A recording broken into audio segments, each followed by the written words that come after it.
지난 7일 김양호 판사는 강제징용 피해자들의 손해배상 소송을 각하하고 일본 정부의 손을 들어줬습니다. 이에 대해서 법원 내부에서도 비판이 이어지고 있는데요. 부산지법 동부지원의 김병수 서기가 지난 8일 내부 게시판에 도저히 이번 판결이 납득이 되지 않는다 이렇게 글을 올린 데 이어서 이번에는 현직 법원장이 이례적으로 800자 분량의 댓글을 달면서 해당 판결을 조목조목 비판했다고 합니다. 황병화 광주고등법원장의 그 주인공인데요. 고등법원장은 이런 얘기를 했습니다. 어떤 사람을 강제로 데려다가 일을 시키고 정당한 대가를 주지 않는 행위를 한다면 그것이 국내법이건 국제법이건 간에 법 질서에 위반된다는 점에서 의심을 품는 사람은 없을 것이다. 이렇게 비판을 했습니다. 한편 재판장인 김양호 부장판사를 탄핵해야 한다라는 청와대 국민청원은 하루 만인 지난 9일 20만 명 이상의 동의를 받아서 정부의 공식 답변 대상이 됐습니다. 안녕하세요. 명랑시사 이승원입니다. 오늘의 뉴스를 더 깊고 더 자세히 살펴보는 뉴스 원정대 시작합니다. 목요일 원정대원이죠. 박주윤 변호사, 손정혜 변호사 어서 오세요. 안녕하세요. 안녕하세요. 네, 청취자 여러분의 의견도 저희들 항상 기다리고 있습니다. TBS 유튜브 채널에서 보이는 라디오로 함께할 수 있고요. 무료로 이용할 수 있는 TBS 앱이나 짧은 문자 50원, 긴 문자 100원이 드는 샵 0951번으로 의견 많이 보내주세요. 오늘 이슈들이 참 많았어요. 첫 번째 이슈부터 한번 볼까요? 대법원이 성접대 그리고 뇌물수수 혐의로 재판을 받아온 김학의 전 차관에 대해서 재판을 다시 하라 이렇게 판단을 내렸어요. 지금 하급심 판단은 당시 어땠습니까? 원래 뇌물 관련해서 이제 1심에서는 대부분 무죄라든지 뭐 공소시효 완성으로 그 범죄가 없는 것처럼 이렇게 했습니다. 그렇지만 2심에서 조금 달라졌어요. 사업급 최 씨가 줬던 것 중에 한 4,300만 원 상당의 대가성을 인정해가지고 유죄로 판단했습니다. 그 다음에 2년 6개월 이제 징역을 선고했고, 그래서 법정 구속이 되고 이번 대법원에서는 이 유죄됐던 부분, 이 부분이 좀 증언이나 이런 부분이 좀 다시 판단해라라고 파기환송이 됐던 상황입니다. 그러니까요. 그 파기환송 왜 된 거예요, 구체적으로? 일단은 대법원이 무죄 취지로 이제 파기환송 낸 건데 무죄의 근거는 증인의 진술의 신빙성이 좀 부족할 수 있다라는 거고요. 그 근거로는 이 최모 씨, 사업가 최모 씨의 진술에 기초해서 유죄 판단이 나왔던 겁니다. 뭐 상품권을 줬다, 뭘 줬다. 네. 그런데 이 검사들이 이제 그 증인들, 참고인들 소환 조사할 때 보면은 뭐 피의자도 마찬가지지만 사전에 면담하는 과정들 겪거든요. 네.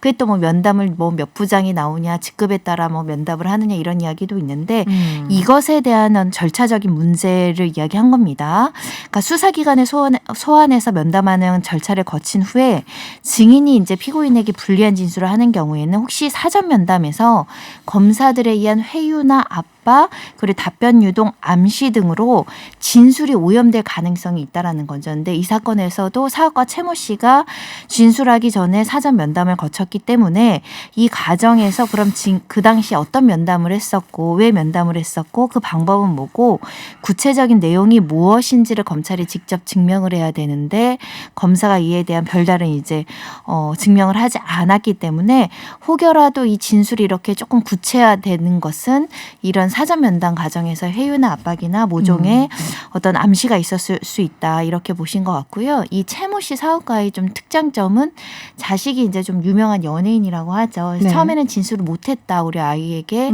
해가 갈까봐 그래서 이야기를 하지 않다가 검사가 객관적인 증거를 제출하니까 이제는 어쩔 수 없다 하고 이제 구체적으로 진술했다라고 이야기를 했거든요. 근데 이 대법원에서는 갑자기 말을 안 하다가 부르면 부를수록 구체화되는 과정들이 좀 석연치 않다. 이걸 다 믿기 어렵다라고 해서 파기환송심으로 다시 보냈습니다.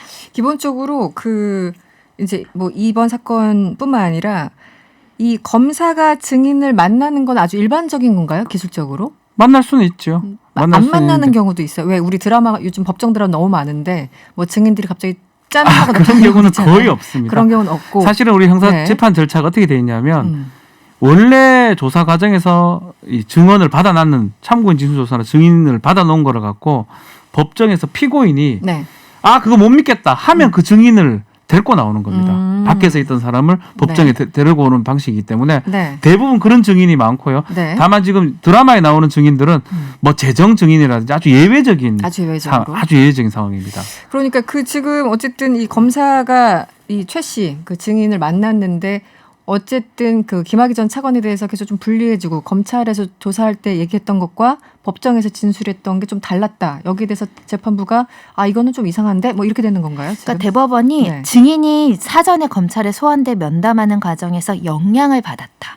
그래서 종전 진술을 검찰의 공소 사실에 부합하는 진술, 그러니까 피고인에게 불리한 진술로 변경했을 가능성을 배제하기 어렵다.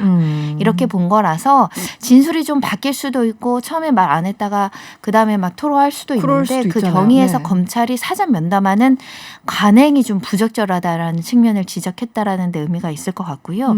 특히 이제 예를 들면 증인을 서로 이제 우리 쪽에 유리한 증언을 하게 해달라는 건 누구나 뭐 그럴 수 있다고 봅니다. 네네. 검사도 유죄를 입증해야 되고 피고인은 무죄를 그렇겠죠. 입증해야 되니까 증인이 어떻게 얘기하는지 굉장히 중요한데 검찰만 막강한 권한으로 사전에 이런 면담 절차를 통해서 어떻게 투명하게 공개되지도 않잖아요.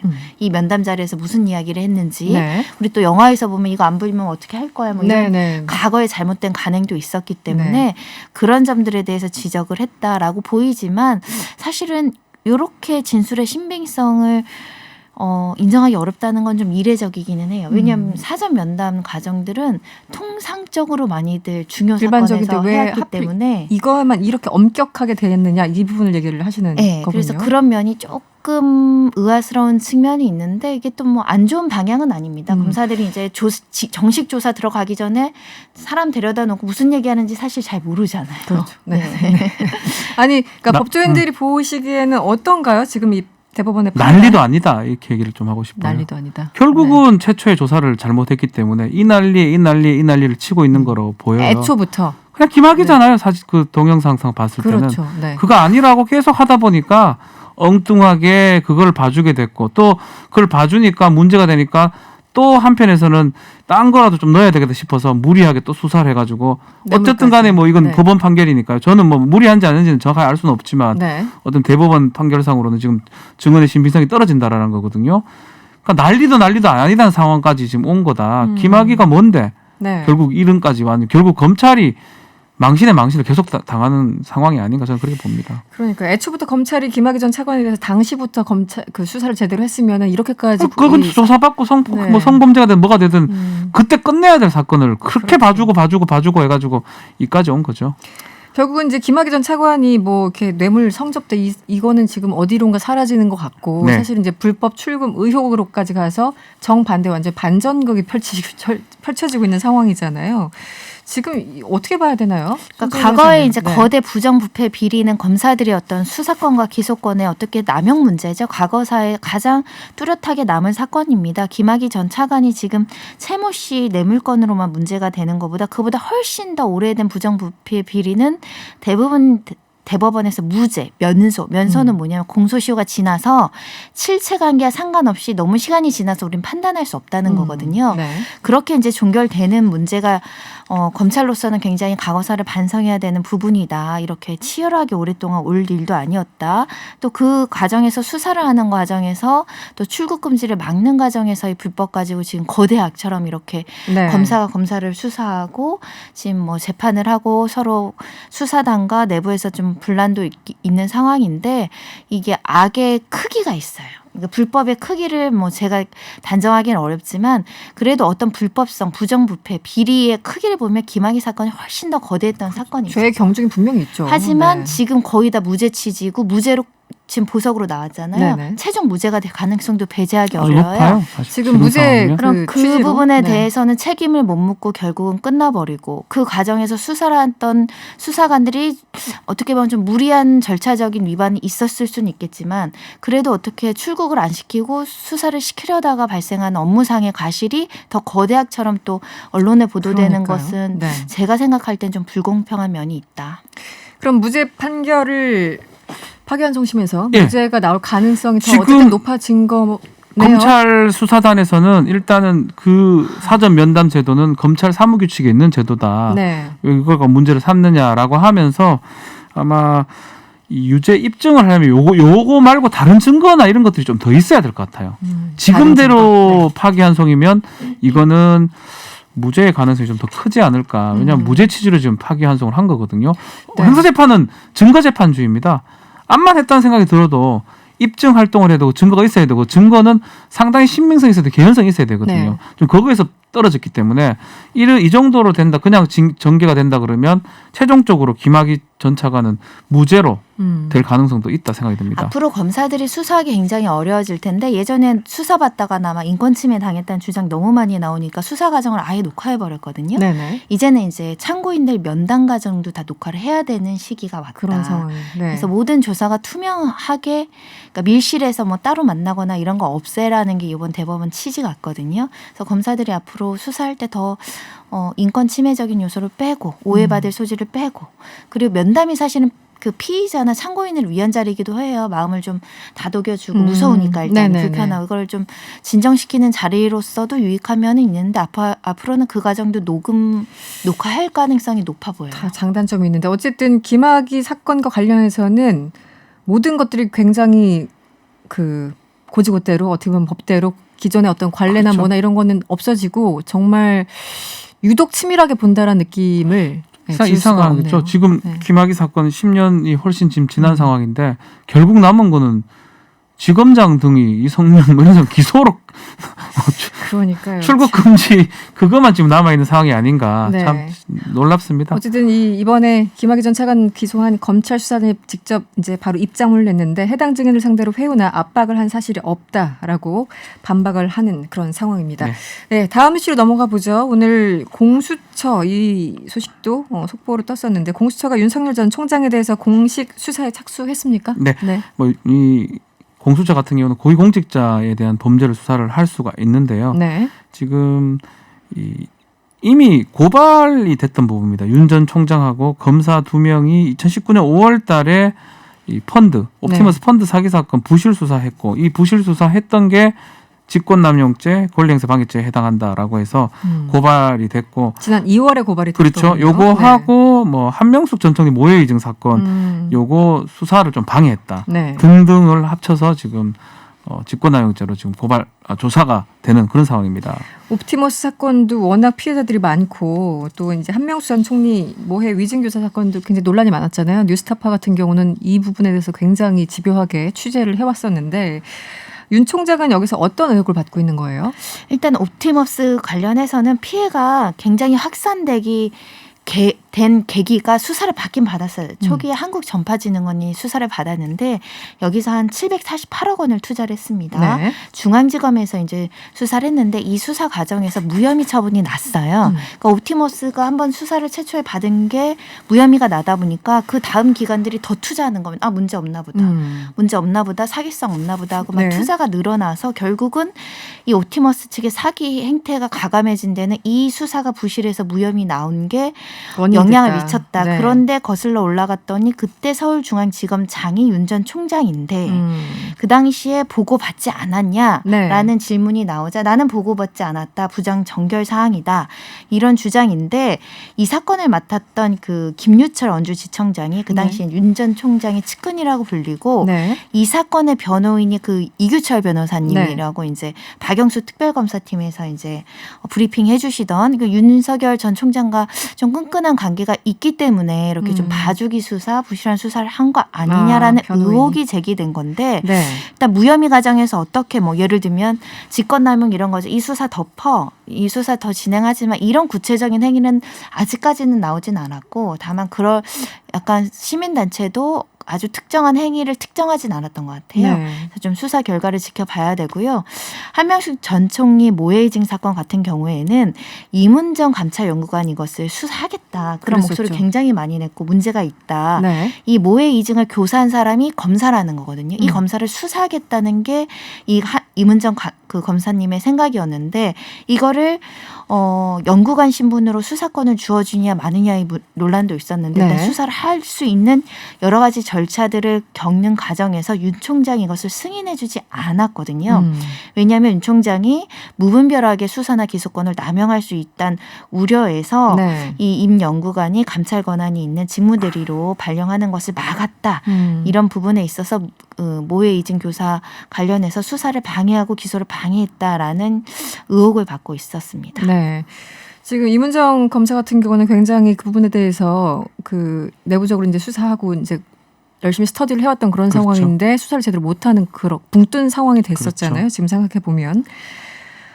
사실 이제 공수처 가지고는 처음 이제 1호 사건부터 해가지고 조희연 그 사건부터 해서 지금 여러 가지 논란이 여야에서 반복되고 있는 것 같아요. 그래요. 예. 어떻게 보십니까? 이번에는 파장이 만만치 않잖아요. 그렇죠. 이거는 좀 하여튼 좀 이런 얘기가 좀 너무 또 세게 또 나갔다 이런 생각도 들기도 하고요. 뭐 이거 제가 평가 내릴 건 아닙니다. 네네. 아마 1호 사건 조희연 사건도 좀 의외였고 검사 1호 사건도 좀 의외였는데 갑자기 또 윤 전 총장 등등을 또 하는 것도 그렇고 어쨌든 간에 지금 국민의힘에서는 상당히 좀 반발하고 있는 상황입니다. 국민의힘에서는 논평을 냈네요. 그렇죠. 이게 윤 총장이 또 사실 이제 입을 열었었거든요. 그 직후에 지금 또 수사를 한다고 밝히는 모습이 정치적으로 지금 하는 거 아니냐라는 걸로 지금 얘기를 하고 있고요. 뭐 근데 하나는 좀 봐야 될 것 같아요. 특히 모해이전 관련해서는 대검에서 법무부 대검 이런 데 감찰을 했었거든요. 그리고 또 임은정 그 검사라든지 여러 가지 얘기가 있기 때문에 그 부분은 좀 뭔가 크게 수사의 성과, 감찰의 성과가 있는 거를 받아서 지금 하는 거 아닌가 예상을 좀 해볼 수는 있을 것 같아요. 그래서 이 공수처가 정말 그냥 받은 건지 아니면 거의 다 된 걸 받은 건지.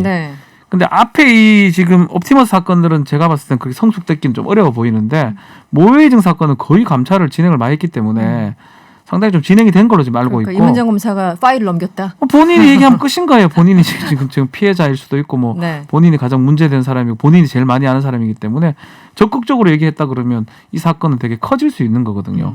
그래서 저희는 아마 이 모해이증 사건을 주목할 수는 있을 것 같은데 뭐 그럼에도 불구하고 공수처가 이렇게 좀 민감한 사건을 또 한다는 게 조금 어색하기도 하고 좀 놀랍기도 하고 뭐 이렇게 표현이 됩니다. 이 옵티머스 사건하고 이 한명수 전 총리 모해 위증 교사 사건 이거는 이제 결이 완전히 다른 성격의 이제 사건이겠지만 어쨌든 공수처가 이걸 들여다본다는 거잖아요. 당시 윤석열 이제 검사가 무슨 일을 했는지 실제 영향력을 행사했는지 안 했는지 이게 근데 이 부분은 좀 증명해내기는 뭔가 심증이 있지만 증명해내기는 좀 어려운 부분도 있지 않나요? 어떻게 보십니까? 수사할 때마다 정치적인 논란은 될 것으로 보이는데 이것을 직권남용 권리행사 방해죄가 굉장히 어려운 법 적용이어서 사실은 범죄로 기소하기는 굉장히 만만치 않을 것이다. 예를 들면 서지현 검사 사건에서 그렇죠. 직권남용이 무죄가 나왔잖아요. 인사권한은 폭넓게 재량적으로 다양한 요소를 고려할 수 있다는 게 대법원의 입장인데 그 안태근 검사의 무죄 나왔었죠. 윤석열 총장이 지금 내가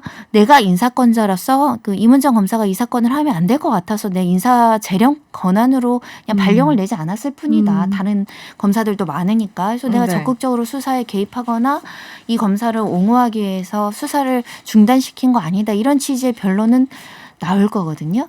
그런 거에 있어서 이걸 방어하기 쉽진 않을 거다. 다만 어떤 행위는 나오겠죠. 이게 범죄는 아니더라도 이거 부적절한 거 아니냐. 공정의 상징인데 왜 이 사건은 옵티머스는 강한 잣대로 수사를 못했느냐. 철저하게 했으면 그 뒤에 후속 피해자들 나오지 않았을 거 아니에요. 그런 부분에 대한 어떤 질타성 어떤 논란은 있을 것 같습니다. 다른 거 모르겠고 옵티머스 사건 같은 경우는 피해자가 워낙 많고 존재하니까 이게 당시 윤 전 총장에게 보고가 안 됐을까 여기에 대해서 좀 의구심을 그걸 아마 지금 보고 지금 수사 개시하는 게 아닌가 생각이 들어요. 보고가 됐고 지금 손 변호사 지적하신 것처럼 이게 직권남용죄 법리 적용보다는 사실관계가 확인되는 과정에서 상당한 좀 논란이 될 여지는 충분히 있다 생각이 듭니다. 주제를 좀 전환해 볼게요. 어제 대형 참사가 일어났습니다. 광주 건물 붕괴 사고였죠. 17명의 사상자가 나왔는데 이번 참사도 참 정근대적인 어떤 인재 사고가 또 발생했다. 정말 어처구니가 없는 사건이라고 말씀드릴 수밖에 없는 게 지난 9일 오후 4시 22분경이죠. 광주 동구 학동에서 재개발 지역이라서 철거 중인 이제 건물들이 좀 있었다고 하는데 5층 건물이 순식간에 무너져서 네. 정류장에 이제 임시 정차한 버스를 덮친 겁니다. 버스가 매몰됐다라고 하고요. 대부분 뒷좌석에 탔던 승객들이 대부분 목숨을 잃었고 피해가 컸습니다. 9명이나 사망하는 네. 일이 있었고요. 앞쪽에 탔던 8명도 중상을 입고 구조가 됐다라고 하는데 일단 이 콘크리트 잔해물이 덮칠 당시 인도에는 사람이 없었다고 하고 안에 있는 공사 인부들도 뭔가 이상해서 대피는 했다고 해요. 그리고 인도도 막았다고 합니다. 그런데 차도를 못 막았습니다. 그런 연유로 이런 큰 사고가 발생을 했다라고 합니다.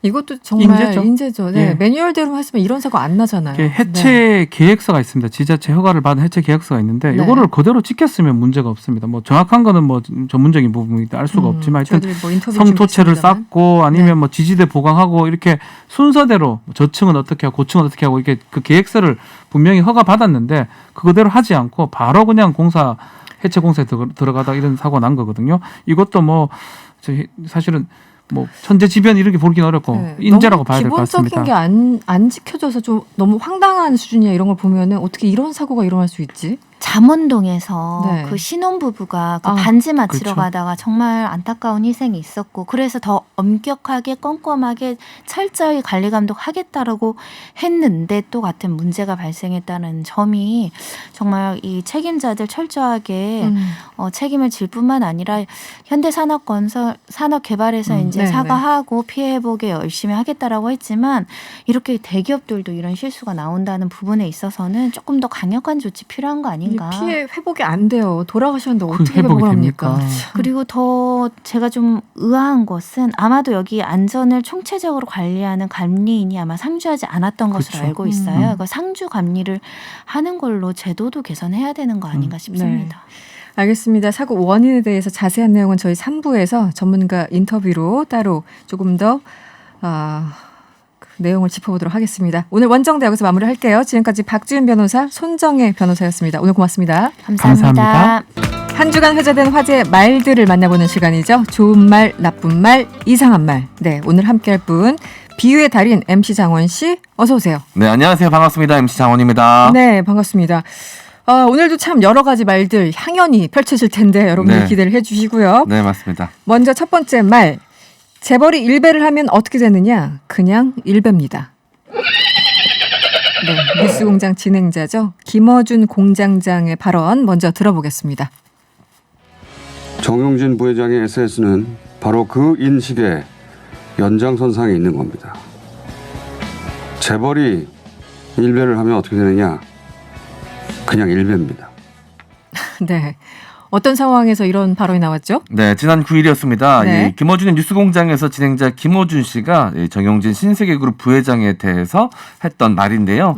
정 부회장은 최근 SNS에 자신이 먹은 우럭, 랍스타 등 이 음식 사진을 연달아 올리면서 그 밑에 미안하다, 고맙다라는 글을 남겼는데요. 네. 이 문장은 이 문재인 대통령이 후보 시절에 세월호 분향소 방명록에 썼던 얘들아 너희들이 촛불광장의 별빛이었다.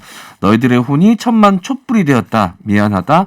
고맙다. 이 표현을 조롱한 거라고 이제 해석을 한 겁니다. 네네. 그러면서 지켜주지 못해 미안하고 촛불의 정신이 돼줘서 고맙다고 읽는 게 정상인데 일베는 문 대통령의 고맙다를 정권 잡게 해줘 고맙다라고 읽는다면서 이 정 부회장의 SNS는 바로 그 인식의 연장선상 위에 있다라고 비판을 한 겁니다. 네네. 그리고 이어서 이제 재벌이 일배를 하면 어떻게 되느냐? 그냥 일배입니다라는 말로 마무리를 했습니다.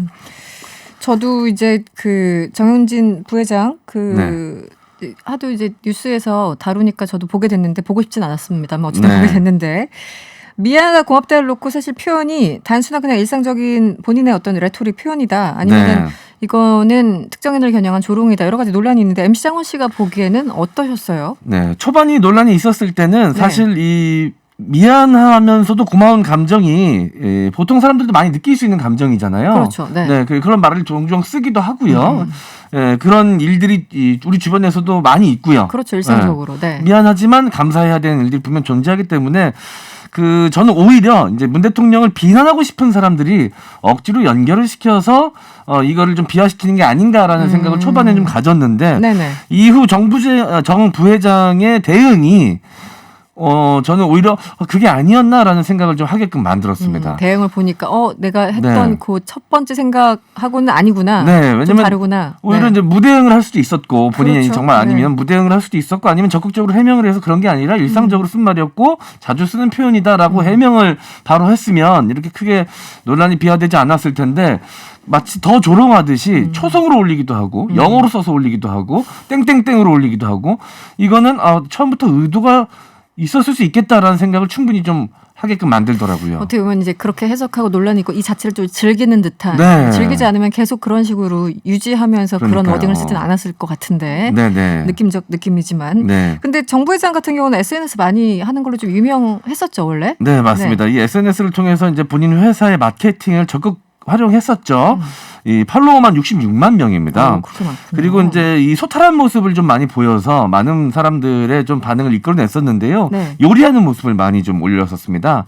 그래서 자주 착용하는 앞치마가 있거든요. 영화 그래요? 스타워즈의 이제 다스베이더 그래요? 모양의 이제 앞치마를 착용을 하고 요리하는 모습을 보이기도 하고 이 저가의 이 의상들, 비싸지 않은 의상들 좀 일반 시민들, 소시민들도 입을 법한 옷들을 입고 나와서 그런 소탈한 모습 연출일 수도 있겠지만 네네. 입고 나와서 이제 뜨거운 반응을 일으켰었는데 문제도 함께 존재했었습니다. 그렇군요. 네. 이 성인 광고 댓글이 올라오자 거기에 이제 대응을 하면서 비속어를 사용하기도 했었고요.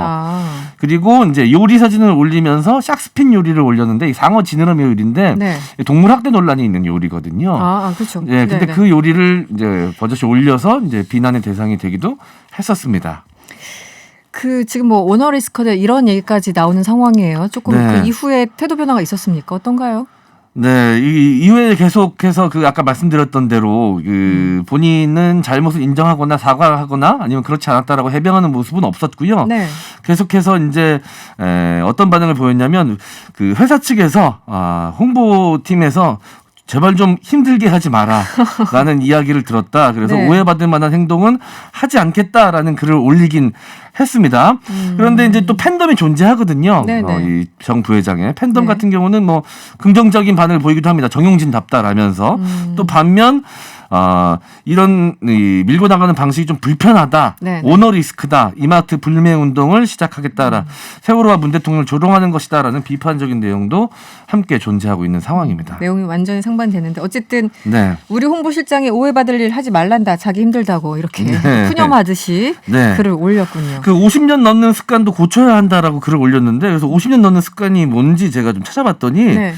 본인이 안경을 쓰는데 안경을 이렇게 좀 흘러내리면 올리지 않습니까 보통? 근데 가운데 손가락으로 본인이 이 안경을 올린다라는 거예요. 네.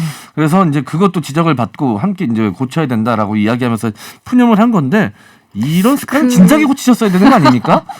근데 네. 그런 글을 또 가운데 손가락을 네. 언급하면서 그런 글을 남긴 것도 또 오해받을 수는 그렇죠. 있을 것 같습니다. 그러니까 보통 참 이제 어렵네요. 오너들은 웬만하면 이 본인의 회사에 안 좋은 이미지를 씌울 만한 행동은 피하는 것이 정석인데 뭔가 하여튼 즐기시는 것 같긴 해요. 네, 어떤 그러니까요. 의미로든 간에. 네. 네, 어떤 의미인지 정말 어떤 목적인지는 알 수 없으나 네. 진정한 대인배이신 건지 진정한 대인배. 아니면 어떤 진짜로 의도가 있으신 건지 지금 뭐 확정적으로 이야기할 수는 없지만 이해하기 좀 힘든 부분들이 있긴 합니다.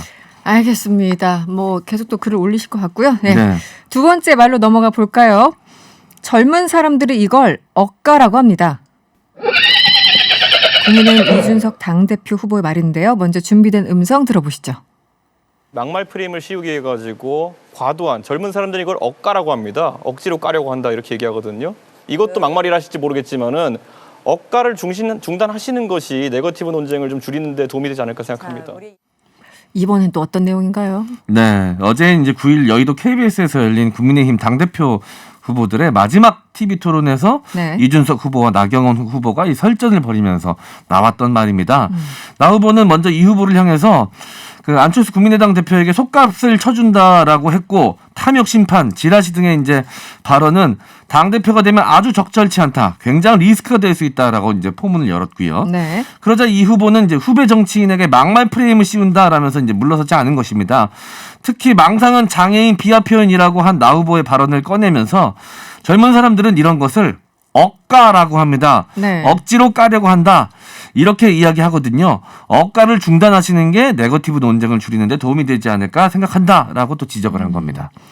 지금 특히 이제 이준석 후보와 나경원 후보 네. 간의 설전이 맞습니다. 언론의 주목을 받고 있고 약간 네. 좀 감정선을 네. 넘어가는 것 같기도 해요. 어떻습니까? 네. 그 자고로 이 집안 싸움이 제일 무서운 거거든요. 무서워요, 왜냐면 정말. 서로가 서로에 대해서 잘한다고 생각을 하고 있고 네. 그리고 정보 취득을 하기도 좀 용이한 편이 있죠. 그렇죠. 한 식구면 또 네. 그래서 그런지 과거 이제 새누리당 시절이나 그 전에 뭐 자유한국당 시절이나 새누리당 시절에도 이 당내 경선이 제일 무서웠거든요. 맞아요. 네. 어떤 당이든. 그때 네. 나왔던 이야기들 때문에 그것이 사실로 밝혀져서 지금 감옥에 가신 분들도 계시고 그런데 이번에도 굉장히 당대표 선거를 두고 이렇게까지 심했던 적이 있나 싶을 정도 네거티브 논쟁이 굉장히 심합니다. 네. 네, 뭐 그런 것이 이유인지는 모르겠지만 또 반면 흥행은 또 굉장히 뜨겁게 지금 되고 있고요. 어떤 네거티브들이 있었냐면 일단 초창기에는 내부적인 이야기들이 좀 있었습니다. 네. 유승민계다. 아, 네, 네. 예, 이 후보가 이제 유승민계이기 때문에 그 공정성에 좀 우려가 있다. 유승민에게 유리한 쪽으로 당 정책을 좀 이끌어 나갈 가능성이 있다라고 나 후보가 비판을 하면서 이 개판 논쟁이 좀 있었고요. 네. 그건 뭐 거기까지는 이제 정파적인 거니까 네. 충분히 제기할 수 있는 일이라고 하더라도 네. 그 뒤는 조금 더 심해지는 것 같아요. 다른 그렇죠. 방향으로. 이제 네. 이제 문자가 등장합니다. 이제 비방 문자가 네. 등장하는데 여러 가지 이제 의혹들이나 음모론들이 문자를 통해서 이제 당원들에게 배포가 됩니다. 근데 이 후보가 이것이 특정 캠프에서 흘러나온 것 같다라고 의혹을 제기했고요. 네. 그리고 함께 좀 불거진 문제가 이렇게 해서 당원 개인정보 유출 건도 함께 좀 엮이면서 비난이 이어졌었습니다. 그리고 이후에는 또 윤석열 전 총장을 둔 이 각자의 시각에서 또 이제 부딪히는 문제들이 좀 있었죠. 윤석열 네. 전 총장의 장모에 대해서 이준석 후보가 이거는 윤석열 총장이 책임져야 한다라고 이야기했었다. 네. 라면서 이 발언이 굉장히 문제가 있다라면서 또 지적을 하면서 윤석열 총장이 뭐 버스를 태우느냐 마느냐 뭐 이 문제 가지고도 또 서로 경선버스로. 네. 논방이 굉장히 심했었죠. 그나저나 억가라는 단어를 들어보신 분도 있고 네. 처음 듣는 분도 많은 것 같은데 자주 네. 쓰는 말입니까? 어떻습니까? 좀 게임 좋아하시는 분들이나 네. 이런 분들이 좀 자주 쓰는 줄임말이긴 합니다. 게임, 네. 예, 아까 설명드렸지만 이제 억지로 깐다. 네네. 뭐 이런 말인데요. 요즘 젊은 세대들이 좀 많이 쓰는 말인데 제가 그래서 좀 조사를 해왔습니다. 이런 네. 비슷한 말들이 어떤 것이 있을까? 네. 한번 맞춰보시면 좋겠습니다. 이승원 진행자께서. 자신이 없어요. 네. 비슷합니다. 같은 맥락에 있어요. 그래요? 네. 응용을 조금 하시면 됩니다. 억텐은 뭘까요? 억텐. 억텐? 네. 더 모르겠는데요. 이거는 이제 이 텐션이라고 하죠. 아, 네네네. 억지로 텐션을 좀 올린 것처럼 보일 때, 신나지 않은데 좀 억지로 신나 보이는 것처럼 할 때 억텐이다. 그렇군요. 요거는 좀 제가 좀 개인적으로 비난을 많이 받습니다. 제가 개인적으로 방송하면서 신나지 않은데 신난 척하는 것 같다고. 예, 진짜로 신나서 하는 건데. 예, 나를 오해했어. 네. 네. 그리고 또 찐막. 이것도 찐막. 어렵다. 뭐예요? 이것도 이제 게임 하시는 분들이 많이 쓴 채팅 용어인데. 네. 진짜 막판. 네. 이제 게임을 하면 대결 모드가 되니까 네네. 이제 진 사람은 계속 하자 그러거든요. 네, 그렇죠. 그러다 보면 이제 밤새 하는 경우가 진짜야, 많아요. 진짜야? 그래서 이러면서. 이번에 진짜 마지막 게임이다 할 때 이제 찐막이라고 합니다. 그렇군요. 네. 그리고 만반잘부 뭔지 아십니까? 만반잘부. 뭐 이렇게 많이 준비해 왔어요. 이거 쉬워요. 만반잘부. 모르겠어. 만나서 반가워 잘 부탁해. 네. 그건 들어봤다. 네. 네. 그러면 요거는 아까 진짜 네. 억가에서 멈출 걸 그랬어요. 내가 지금 나를 지금 내무당을 파고 있는 것 같다는 느낌이 들어요. 그러면 이건 100% 맞출 수 있는 거 하나 드리겠습니다. 이명시 뭘까요? 몰라. 이거 모르면 안 돼요. 이거 모르면 어떡합니까? 뭐예요? 이명시. 이승원의 명랑시사. 우리 팀도 넘어가죠. 네, 넘어가죠. 제가 만들어봤습니다. 네. 신조어로 한번 유행시켜 보려고요. 한번 밀어주세요. 네, 짤짤이 쇼에서. 여러분들 한번 이명시 기억해 주십시오. 이승원의 명랑시사. 알겠습니다. 네, 이거 청취율 조사할 때도 이거 인정해 주시면 좋겠는데. 이명시. 얼른 넘어가도록 하겠습니다. 네. 다음 말로 마지막 말이네요. 슬픔을 증명하라고요? 이건 뭔가요? 김민지 전 아나운서 말인데 어떤 상황에서 이런 말이 나왔습니까? 네, 전 축구 선수 박지성 씨의 아내죠. 김민지 전 아나운서가 지난 9일 자신의 유튜브 채널 커뮤니티에 올린 글입니다. 네. 지난 7일 이최장암 투병 중 안타깝게 고인이 되신 축구 영웅이시죠. 유상철 전 감독의 빈소에 이 박지성 선수가 나타나지 않자 일부 누리꾼들은 비난을 퍼부었습니다. 네. 현재 박지성 선수는 가족과 영국에 머무르고 있고 이게 귀국한다고 해도 코로나 때문에 2주간 자가격리를 해야 되지 그렇죠. 않습니까? 네네. 그래서 오더라도 이 조문을 하지 못하는 상황이었습니다. 그렇죠. 네. 네. 그런데 일부 누리꾼들은 그 상황을 인지를 못한 건지 아니면 알면서도 그런 비난을 한 건지 왜 조문을 가지 않았냐. 근조한 보내야 하는 것 아니냐. 사이버 조문을 하지 않았다라면서 네. 악플을 달기 시작한 겁니다. 아. 그래서 참다 못한 아내인 이 김 전 아나운서가 글을 남긴 것인데요. 슬픔을 증명하라고요? 조의를 기사로 내서 인증하라고요? 좋아 인증샷을 찍으라고요? 제발 이상한 소리 좀 하지 마세요라고 불쾌감을 표현한 겁니다. 지금 박지성 선수는 이 고인과도 굉장히 관계가 그렇죠. 오래됐고 그렇죠. 또 영국에 머무르고 있다는 거를 많은 분들 알고 계실 텐데 왜 이렇게까지 네. 하는 걸까요? 그러니까요. 아까도 말씀드렸지만 이 해외에서 생활을 하다가 이 입국을 하면 당연히 2주간 격리되는 게 네, 그렇죠. 이게 네. 하루 이틀의 일도 아니고 지금 이 조치가 취해진 지 벌써 1년이 다 돼가는 그럼요. 조치인데 네. 이 사안에 대해서 모를 리가 없을 텐데 이 악성 댓글을 쓰신 분들도 그러니까 약간 이 비난이 목적이 아니었나. 비난을 위한 비난이다. 네, 비난을 네. 위한 비난이 아니었나라는 생각이 드는 부분입니다. 이 박지성 선수가 최근 여러 가지 좀 일들로 인해서 네. 특정 세력인지는 알 수 없으나 좀 계속해서 비난을 받는 듯한 모양새가 조금씩 있었거든요. 네. 그래서 아마 김 전 아나운서도 그런 것들이 좀 쌓여서 네. 이번에는 폭발한 것이 아닌가라고 생각이 들고요. 많은 분들이 좀 김 전 아나운서의 이런 분노에 대해서 좀 공감을 하고 있습니다. 그렇죠. 사실 네. 조의라는 게 누구보다도 슬픈 사람은 당사자이고 친했던 당사자들이고 각자의 방식으로 조의를 표하는 것이고 그래서 마음으로 하는 것이고 네. 시간을 보내는 것인데 이거를 공식적으로 혹은 공개적으로 표현하라고 강요하는 것이 그 누가 생각해도 논리적이지 않고 옳지 않은 발언들이거든요. 그러니까요. 김민지 전 아나운서 말대로 제발 이상한 소리 좀 하지 마세요. 네. 이런 말이 그냥 저절로 나오는데 우리 문자도 많이 주셨어요. 네.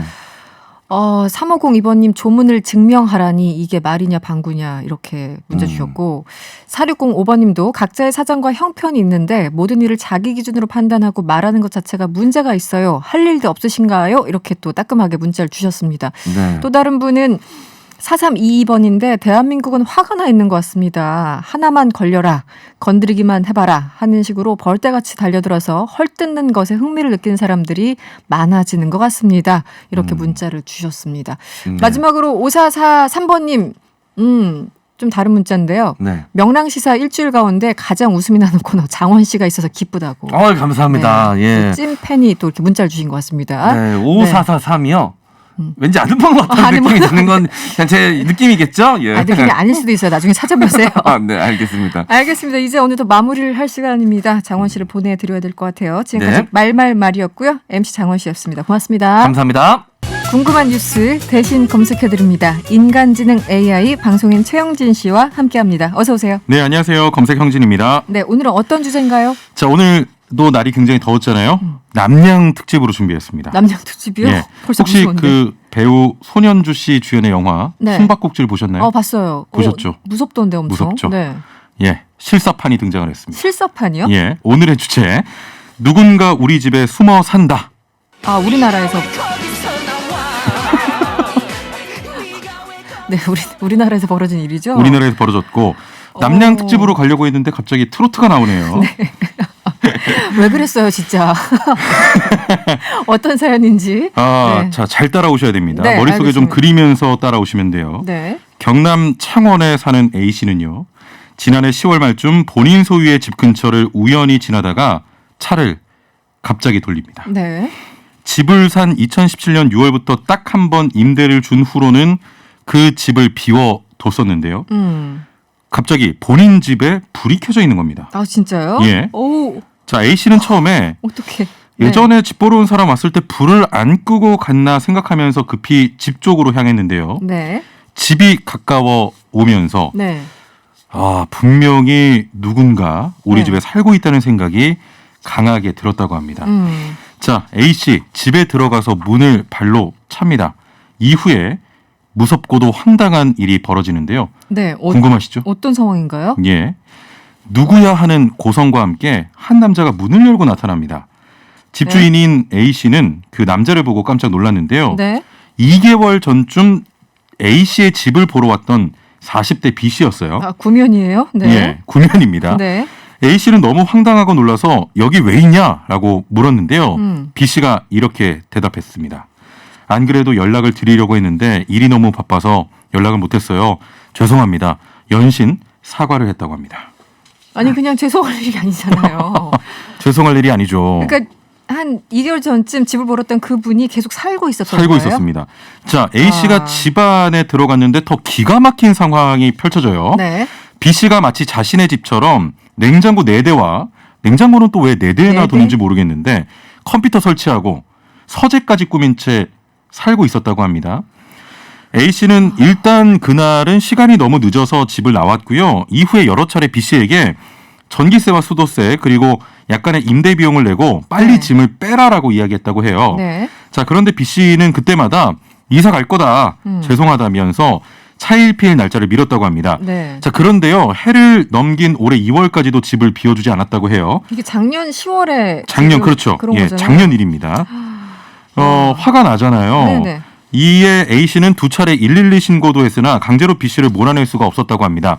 일단 이유는 경찰이 출동할 때마다 그 B 씨가 자리에 없었고 집안이 마치 이사를 좀 들어온 것처럼 많은 살림살이가 있었기 때문에 경찰도 이걸 단순히 주거 침입으로 단정할 수만은 없잖아요. 그냥 왔으면 돌려보내겠는데 네. 살림을 차려놨으니까. 근데 집주인이 이걸 다 증명한 건데. 예. 네.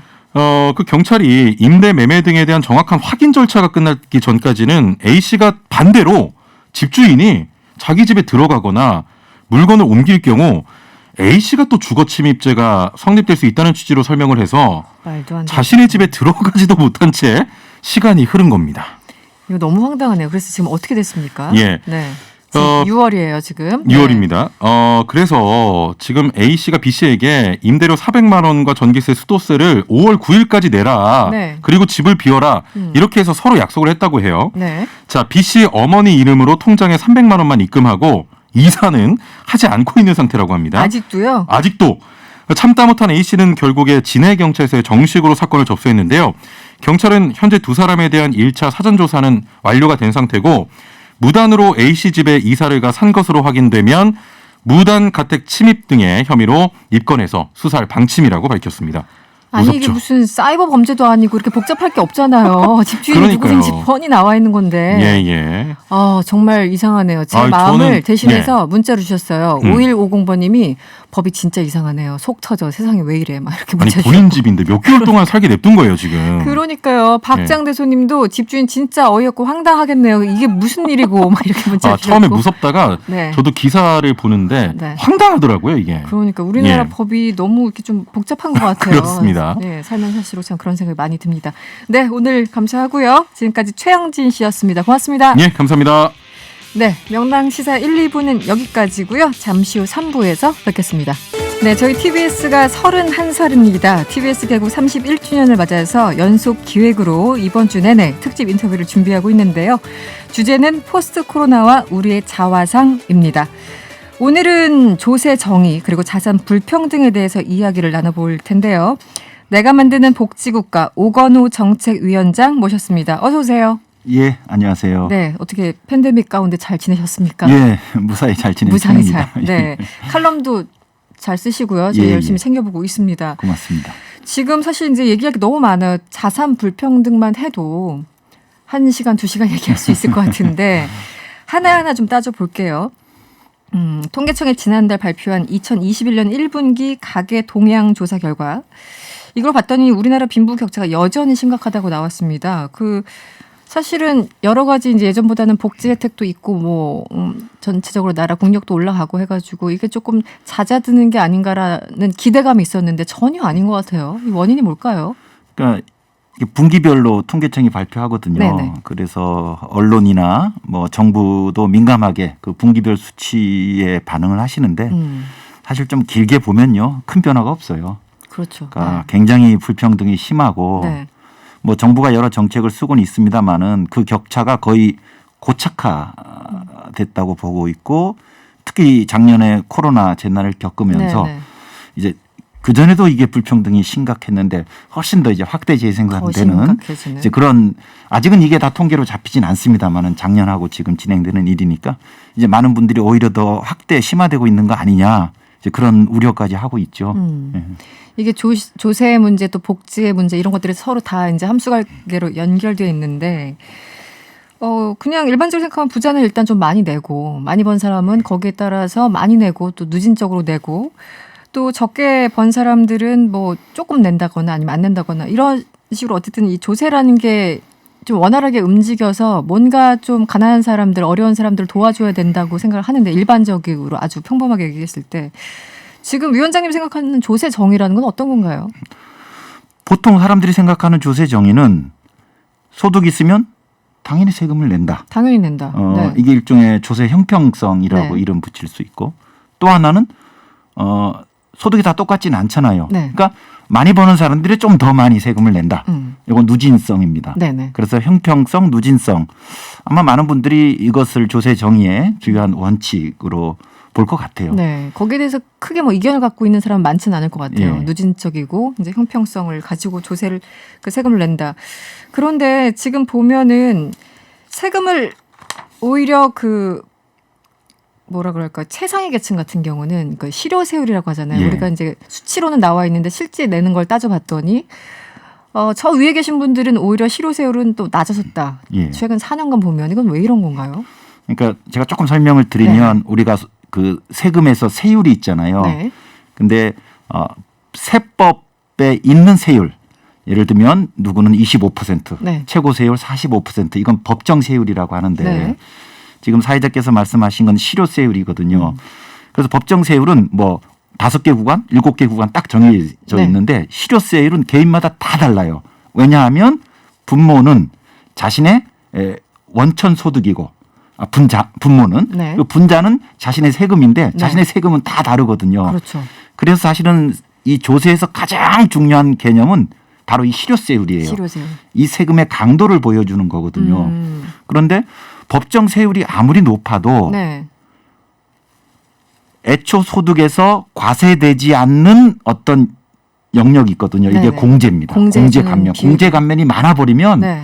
아무리 높은 법정 세율이 정해지더라도 실효세율은 실제 내는 세금은 즉 분자가 줄어드니까 낮아질 수 있는 거거든요. 네네.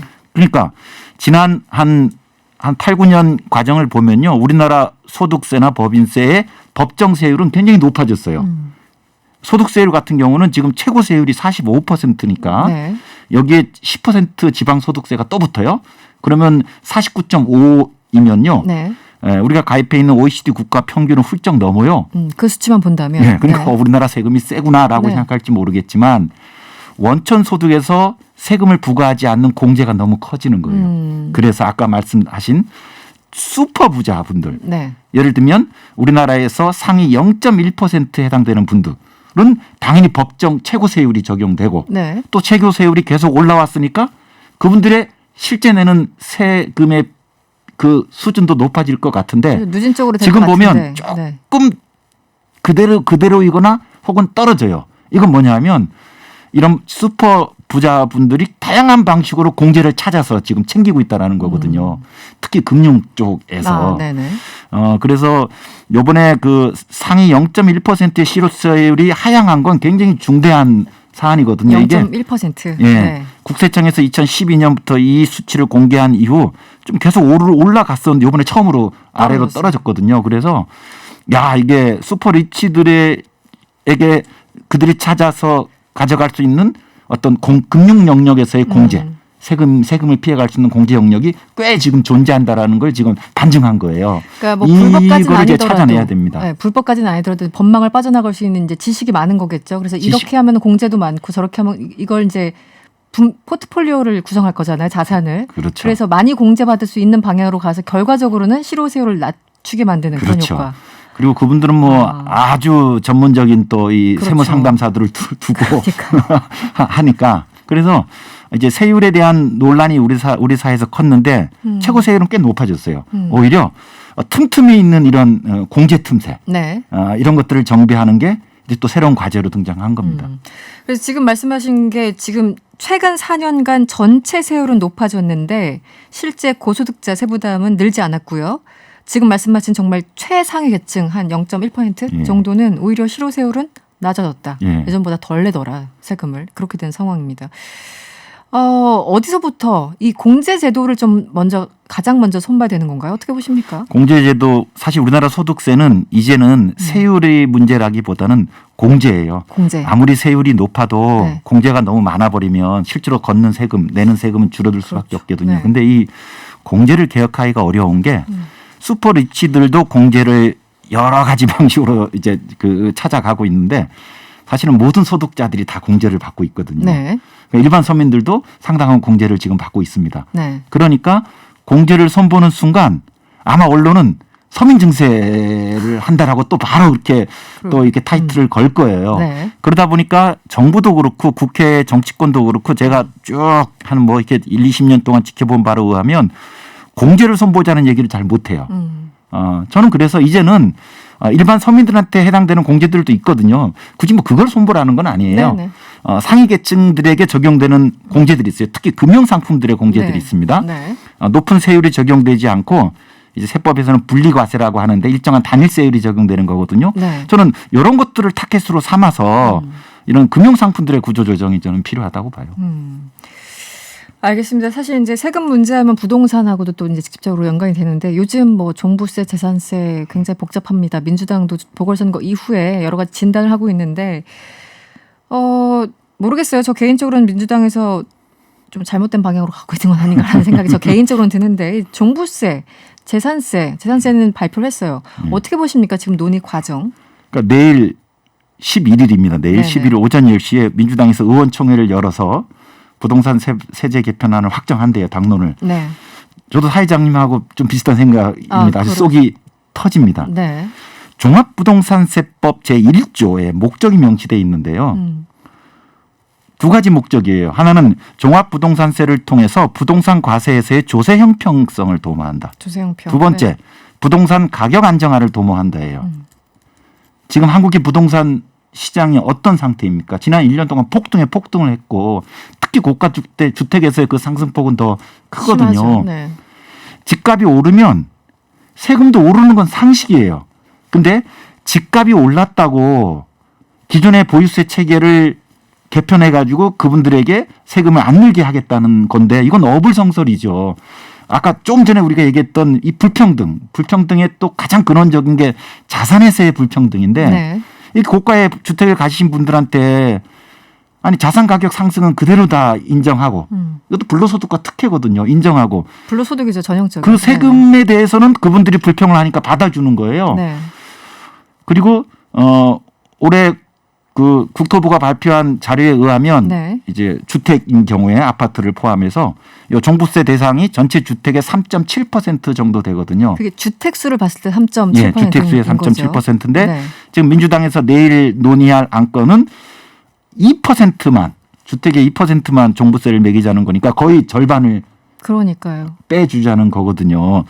그래서 이 상위 4% 주택을 가지고 지금 이 코로나 때문에 다들 죽어가는 이 상황에서 집권 여당이 저렇게 힘을 쏟을 땐가 저는 답답하고 저는 또 최근에 이제 언론 보도를 보면서 저도 깜짝 놀란 건데 제가 노무현 정부 시절부터 이 부동산 세제에 관심을 가지고 있었거든요. 그런데 김진표 그 부동산 특별위원회 위원장을 맡고 네. 계신데 라디오 인터뷰에 나와가지고 상위 2%만 종부세를 매기겠다. 왜냐? 이게 노무현 정부의 정책을 계승한 거래요. 왜냐하면 종합부동산세를 노무현 정부 때 도입했는데 그때 네. 상위 1%만 매기는 걸 목표로 했었다. 근데 이미 지금 뭐 3.7까지 갈 예정이니 네. 한 2% 정도를 하겠다는 건데 제가 그래서요. 저도 그때 종부세 도입을 둘러싸고 제가 그때 국회에서도 보좌관으로 일을 했기 때문에 네. 좀 알고 있는데 저는 그런 이야기를 들어본 적이 없고 그래서 또 민주당의 혹은 그전에 노무현 정부에 관여했던 분들한테 제가 다 수소문했는데 공식적으로 1%를 얘기한 적이 없어요. 노무현 정부가 얘기하는 1%는 보유세 실효세율이 1%로 상향하겠다는 것이지 주택의 1%만 종부세를 매기겠다는 게 아니거든요. 네네. 그리고 종합부동산세법에도 그런 내용도 없습니다. 네. 근데 집권 여당의 특별위원회 위원장을 맡으신 분께서 저는 이게 참 곤란하다고 봐요. 그러면서 이제 상위 2%를 정당화하시는데 이거는 내용도 이게 적절치 않지만 그 제공하는 정보가 사실과 다르다. 저는 그러면서 좀 분통이 터져요. 네, 그러니까 당시 정책실장, 청와대 정책실장 하셨던 분이 갑자기 생각이 이정훈 나는데, 실장. 네네. 그 교수님도 최근에 이제 인터뷰에서 뭐 2% 얘기하고 하니까 1% 얘기하니까 우리 1%를 겨냥한 적 없다. 다만 조세 정황이 당시 워낙 셌기 때문에 거기서부터 좀 늘려가자는 취지였지 1%를 처음부터 목표로 하지 않았다라고 반박을 하셨거든요. 아, 예. 네, 근데 김지표 위원장이 다른 얘기를 하셔가지고 저도 어떻게 된 건가? 네, 같은 정부에 계셨던 분 맞나? 이런 생각이 들었었는데. 이게 사실 이제 주택수로 말씀하시면 3.7%지만 그걸 내는 사람 수로 따지면 1.3%대 아닙니까? 주택수. 근데 이제 그 네. 1.3%는 5천만 명 기준으로 1.3%니까 네. 사실은 뭐 아이들까지 1인이 다 집을 갖는 건 그렇게 아니거든요. 해서. 그러니까 뭐 네. 가구주 기준으로 보면 주택수 3.7%. 종부세 비율하고 네. 뭐 인원 비중이 가구주 기준으로 보는 게 맞다고 봐요. 그러면 한 3 내지 4% 정도가 종부세 대상이다라고 저는 이해하고 있습니다. 그 수치를 보는 게 조금 더 정확하다. 네. 네. 내일 어떤 발표가 나올지 모르겠습니다만, 네, 뭐 다시 기회가 된다면 또 말씀을 나누도록 하고요. 또 하나 있습니다. 지금 기본소득에 대해서 여러 가지 얘기를 하시는데 이재명 지사와 또 이제 그렇지 다른 대선 주자들 간에 공방이 있습니다. 예. 기본소득에 대해서는 어떤 입장이신가요? 저요. 네, 위원장님은. 그러니까 저도 그렇고요. 또 주위 분들이 기본소득의 매력을 많이 갖고 계세요. 네. 왜냐하면 현재 이 시장의 불평등이 너무 심하고, 그러니까 시장에서 소득을 얻기가 쉽지 않단 말이죠. 그리고 재분배를 목적으로 하는 이제 그 소득보장제도 사회안전망이 있는데 계속 구멍이 틈새 있거든요. 네. 그러니까 아예 모든 사람한테 다 주는 기본소득. 여기에 매력을 느끼는데 근데 사실은 기본소득은 종류가 굉장히 많거든요. 개념이 말씀하시는 분들보다 굉장히 좀 다르고 액수도 다르고 그렇더라고요. 그래서 네. 제가 최근 논란 보니까 이재명 지사가 국민의힘도 기본소득을 내걸지 않았냐 했더니 국민의힘 쪽에서는 그 정강정책 1조에 기본소득이 명시돼 있는데 네. 우리가 얘기하는 기본소득은 그거하고는 다르다 이렇게 얘기하는데 이재명 지사가 얘기하는 건 부분 기본소득 혹은 소액 기본소득이라고 해서 5천만 국민 모두한테 주는 기본소득입니다. 저는 아직 이 제도를 도입하기에는 저는 우리 사회가 맞지 않다고 봐요. 왜냐하면 네. 금액이 너무 작아서 이것을 통해서 불평등 해소라든지 이런 정책적 목표를 도모할 수 있을까? 왜냐하면 필요한 재정은 많이 들거든요. 네. 그 대신 특정 인구 집단을 대상으로 하는 기본소득, 청년 기본소득, 네네. 농민 기본소득, 예수는 기본소득.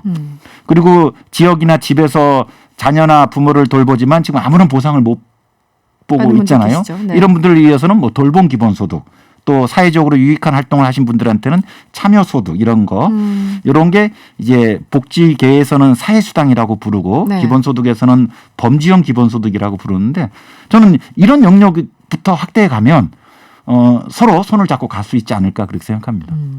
지금 이제 이재명 지사는 그 이낙연 그 전 대표나 뭐 정세균 전 대표나 좀 결을 달리해가지고 서로 반복하게 오가고 있는데 합치할 수 있는 부분도 있는 것 같고 아예 그냥 다른 얘기 하시는 부분도 있고 좀 논의가 혼재되어 있는 것 같습니다. 그러니까 제가 네. 그 범주형 혹은 사회수당형, 뭐 네. 청년 기본소득, 농민 기본소득 같은 이런 유형의 기본소득을 추구하면 이낙연 그 분이 전 대표. 전 대표님이나 네.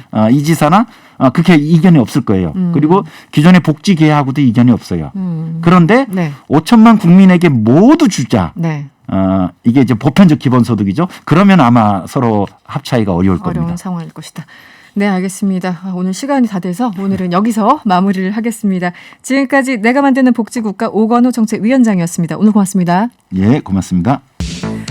어제 광주의 한 재개발 구역에서 철거 작업 중이던 건물이 무너지는 사고가 발생했습니다. 안타깝게도 이 사고로 17명의 사상자가 발생했죠. 전문가 이야기를 들어보도록 하겠습니다. 광주대 송창영 건축학부 교수 연결돼 있습니다. 나와 계시죠? 네, 안녕하세요. 네, 안녕하세요, 교수님. 그 현장에 직접 다녀오셨습니까? 네네. 네. 저희 연구실에서 한 10분 거리였기 때문에 소식을 접하고 잠깐 다녀왔습니다. 네. 물론 이제 구조 구입이 우선이기 때문에 멀찌감치서 보고 그리고 대부분은 제보된 그 사진이나 영상들을 가지고 제가 지금 인터뷰하고 있습니다. 네. 그 이번 사고의 원인을 좀 짚어주시죠, 교수님. 글쎄 이제 총체적인 문제인 것 같은데요. 네. 일단 그 철거 계획서가 적법한지가 굉장히 중요한 것 같고, 네. 또 그 철거 계획서대로 시공을 했는지 이것도 굉장히 저희들이 확인을 해볼 필요가 있겠고요. 일단 첫 번째는 일반적인 해체 공법이 아니라는 거죠. 네. 일반적인 해체 공법은 대형 크레인을 이용해서 저희들이 이제 현장 용어로 공투나 06짜리 조그마한 포크레인을 5층에 올려서 네. 거기서 조금씩 이렇게 시간을 두고 잘게 쪼아가지고 그대로 수직으로 떨어뜨리는 네네. 그래야만이 건물이 붕괴되지 않을 거 아닙니까? 그렇죠. 그런데 네. 이 건물은 측면에다가 흙을 쌓고 대형 포크레인 010짜리라고 하는데 네. 거의 30톤 규모의 굉장히 큰 포크레인으로 전체적으로 벽면에서 철거를 하다가 앞으로 버스 정류장 쪽으로 붕괴되는 사고였었습니다. 뭐 굳이 전문가가 아니어도 너무나 네. 비상식적인데 이런 일이 종종 발생합니까? 굉장히 지금 드문 일이고요. 또 저한테 지금 여기저기서 제보를 많이 주시는데 네. 일반적으로 해체하신 분들이 이렇게 하지 않는다라는 거거든요. 그렇겠죠. 그러니까 대체적으로 이 비용을 절감하고 공사 기간을 단축하기 위해서 이렇게 했던 것 같습니다. 이 철거 계획서 자체가 제대로 됐는지 네. 만약에 제대로 됐다고 하더라도 그 계획서대로 따르는지 이것을 다 일일이 체크를 해봐야 된다고 교수님께서 말씀해 주셨는데 네. 이 책임자는 누군가요? 현장 책임자도 있을 테고 뭐 여러 단위의 기층의 책임자가 있지 않습니까? 지금 현재 단계에서는 예단하기가 힘들 것 같아요. 일단은 철거 계획서를 만들었던 그 엔지니어가 적법하게 했는지, 네. 그 철거 계획서에 보면 어떻게 공사를 하고 어디서부터 철거를 하고 이 전체적인 프로세스 보강을 어떻게 하고 이런 것들이 전부 나오거든요. 네. 그게 적법한지 정말 지금 건물 버스 정류장과 인도가 있는 쪽에 건물의 반대쪽에다가 흙을 쌓았거든요. 네, 그 네. 흙을 쌓고 그 위에서 대형 장비가 철거를 하다 보니 당연히 이 버스 정류장 쪽으로 붕괴가 됐잖아요. 네네. 정말 이 철거 계획서가 그렇게 된 것인지 저는 정말 궁금하거든요. 그 현장 노동자들은요, 붕괴 직전에 건물에서 나는 이상한 소리를 듣고 대피한 것으로 지금 전해지고 있는데요. 네. 이 무너질 조짐이나 이상 징후는 어떻게 파악할 수 있을까요? 모든 건축물은 우리가 사람도 우리가 언어를 이용해서 의사소통을 하는 것처럼 네네. 건축물도 걔네들의 고유의 언어가 있거든요. 네. 어떤 균열이나 처짐이나 기울어짐이나 소리를 듣고 우리가 저희들이 예측을 할 수가 있는 거거든요. 그러니까 그런 것들을 징후를 느꼈기 때문에 현장 관계자들이 지금 대피를 했다는 거 아닙니까? 네. 어떻게 보면 재난관리 기본이 궁극적으로 하는 이유가 생명 중시 어떤 휴머니즘인데 이 부분에 대해서 굉장히 화가 나고 또 이게 애꿎은 일반 시민들만 지금 피해를 입은 격이지 않습니까? 굉장히 네. 일어나서는 안 될 일이 발생한 것 같습니다. 그 이상 징후를 그래도 특히 이제 현장에 계신 분들은 다른 분들보다 조금 더 민감하게 이것을 반응하잖아요. 받아들이잖아요. 네. 그렇다면 그분들이 뭔가 좀 조치를 취할 수 있는 시간이 없었을까? 그런 아쉬움이 정말 크게 들거든요. 어떻게 보십니까? 글쎄, 그분들은 이제 대피를 했다고 하니까 어느 정도 네. 시간이 있었을 거라고 저는 생각하고요. 네, 소리 나자마자 원래- 바로 무너지는 건 아닐 테니까 어느 정도 좀 시간이 있었을 것 같은데 그래도. 그렇죠. 사전에 징후들도 있었고, 네. 이게 저희들이 재난관리는 불확실성과의 싸움이라고 하거든요. 네네. 그러니까 그렇게 붕괴가 될 가능성이 있었고, 또 지금 누가 봐도 그쪽으로 위험하잖아요. 그러면 그렇죠. 그런 것에 대해서 대비를 하고 통행을 제한한다라든가 또 폴리스 라인이라든가 이 공사 라인을 한다라든가 아니면 임시 버스 정류장을 다른 곳으로 옮겨준다라든가 이런 것들에 대해서 충분히 우리가 노력을 했어야 되는데 이런 것들이 굉장히 게을리했던 것 같아요. 그리고 이제 그 왕복 6차선 도로 쪽으로 이 건물이 무너지면서 인명 피해가 훨씬 더 컸는데요. 네. 그 인도와 인접해 있는 건물 앞 앞쪽 그 도로도 사실은 통제를 처음부터 했었어야 되는 거 아닌가요? 그러니까 방금 말씀드린 것처럼 네. 그 당연히 통제를 했어야 되고 저희들이 이제 재난 관리는 네거티브 어프로치라고 하거든요. 부정적이고 불안전한 것에 접근해서 대응을 해줬어야 되는데 얼마든지 우리가 생각하지도 않는 지금 이런 것들이 예측이 됐었다라면 그렇게 했었을 거 아닙니까? 그러니까 전혀 이런 것의 안전 불감증의 가장 대표적인 사례라고 저는 볼 수 있을 것 같습니다. 지금 광주시가요, 이 시공사 그리고 감리자를 형사고발하기로 했습니다. 그런데 시공사 측에서 원래부터 이제 계약할 당시에 감리자가 상주하지 않는 계약이었다 이렇게 주장을 하고 있는 것으로 전해지고 있거든요. 이 부분은 어떻게 이해를 해야 될까요? 글쎄 이제 이것도 비용의 문제거든요. 근데 지금 상주 감리를 하면 그만큼 비용이 늘고 비상주 감리를 하면 비용이 절감되는 거지 않습니까? 네네, 그렇죠. 근데 원래 안전하려면은 비용이 많이 들고요.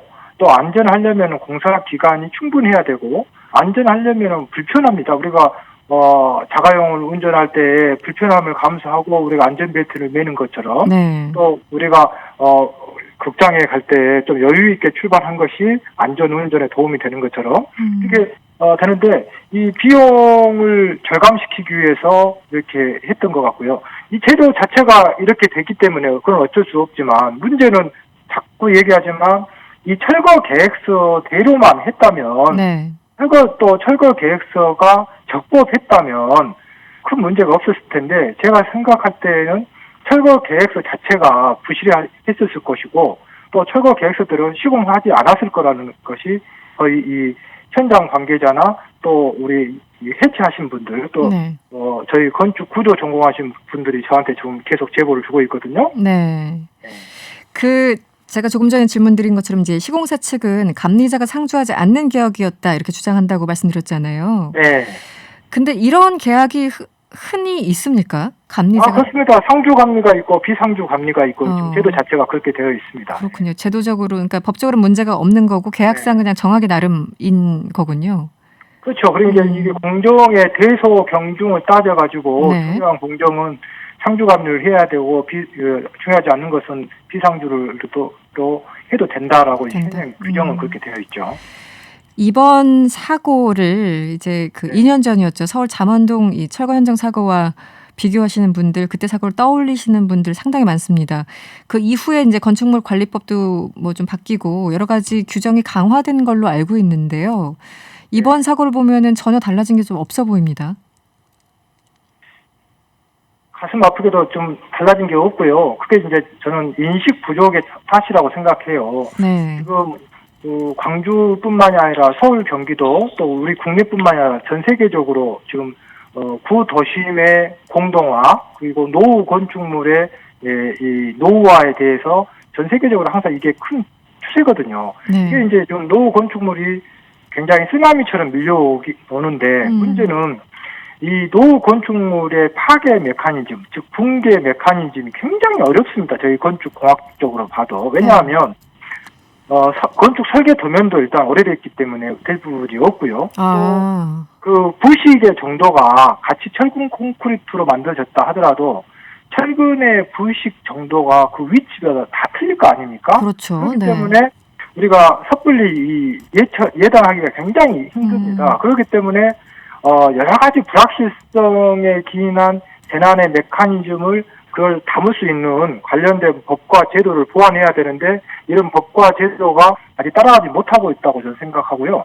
그러다 보니까 좀 각 자치단체에서 조례를 만드는 지자체도 있고 그런 것들을 만들어 놓지 않은 지자체도 있는데 서울시 같은 경우는 아시다시피 잠원동이라든가 용산구라든가 과거에 이런 소규모 건물 붕괴 해체 시에 붕괴된 것들을 반면 교사로 삼아가지고 조례라든가 여러 가지 해체 매뉴얼을 만들어 놓은 것이 있고 이것이 굉장히 도움이 되고 이 해체업을 하고 계신 분들 얘기를 들어보면 서울시에서는 해체 공사 못 해먹겠다 할 정도로 굉장히 깐깐하게 크로스 체크를 하고 있거든요. 아, 그렇군요. 광주광역시 같은 경우는 이런 매뉴얼이라든가 조례가 아직 안비가 안 되어 있기 때문에 이런 사고가 난 것 같습니다. 그 지자체별로 차이가 크군요. 지금 말씀 들어보니까.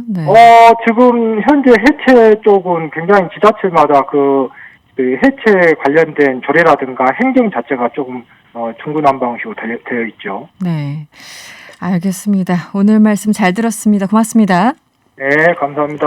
네, 지금까지 광주대 송창영 건축학부 교수였습니다. 저희 인터뷰 들으시면서 문자 주셨는데요. 3659번님, 인간의 돈 욕심이 고귀한 사람의 생명을 빼앗아갑니다. 사람이 먼저 나왔고 돈이 나중인데 고인들의 명복을 빌 수밖에요. 이렇게 문자를 주셨습니다.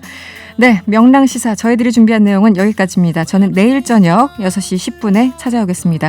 편안한 저녁 되시고요. 지금까지 이승원이었습니다.